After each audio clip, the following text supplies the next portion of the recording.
ते सातत्याने मांडतात, पण ज्यावेळी कोर्ट त्यांना म्हणतं पुरावा द्या, कवडीचा पुरावा देत नाही.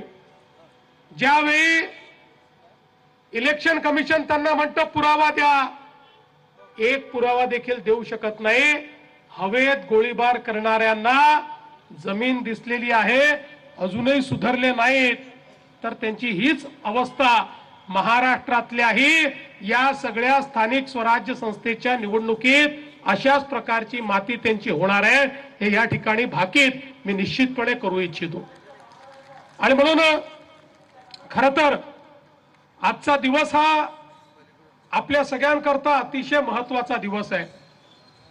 मी विशेष उल्लेख आणि अभिनंदन हे आपले मंत्री अतुल सावे यांचं करू इच्छितो की अतुल सावेंनी अतिशय मोलाची भूमिका हे कार्यालय उभारताना या ठिकाणी केलेली आहे.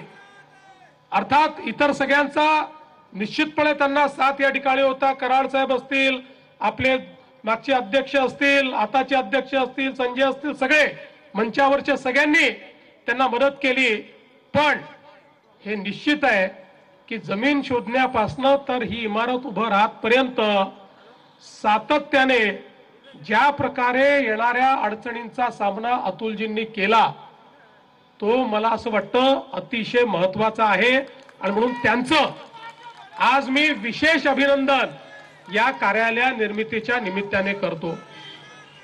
आज खऱ्या अर्थानं आपले नेते प्रमोदजी असतील, गोपीनाथजी असतील, हे स्वर्गातनं आपल्याला आशीर्वाद देत असतील.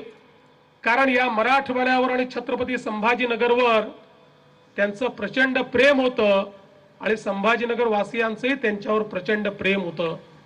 आणि भाजपच्या वाटचालीमध्ये त्या ठिकाणी प्रमोदजी, गोपीनाथजी, वसंतराव भागवत असतील, या सगळ्या लोकांनी सातत्याने आपली कार्यालय झाली पाहिजेत, पक्षाला स्थैर्य आलं पाहिजे, याकरता त्या काळामध्ये खूप प्रयत्न केले. आणि त्या काळची जी आपली परिस्थिती होती, पद्धती होती, त्यानुसार जसे मिळतील तसे कार्यालय आपण त्या काळात उभे केले आणि आपल्या पक्षाला चालवलं. कुठे नाही उभे राहू शकले तर किरायाच्या जागेतनं देखील पक्ष चालवला. पण त्याही वेळी आपल्या सगळ्यांचं स्वप्न होतं की आपली कार्यालय चांगली असली पाहिजेत.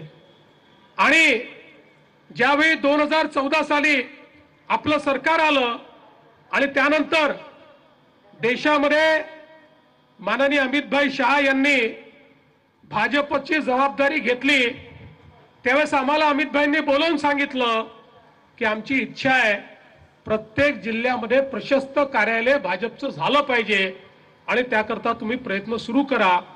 आणि तेव्हापासनं प्रत्येक जिल्ह्यामध्ये जमीन खरेदी करणं, तिथले प्लॅन मंजूर करणं, त्या ठिकाणी कार्यालय उभं करणं, अशा प्रकारचं कार्य आपलं चाललेलं आहे.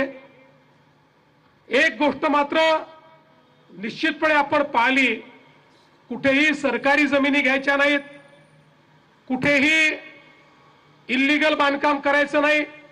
100% परवानग्या घेऊनच भाजपचं कार्यालय तयार झालं पाहिजे.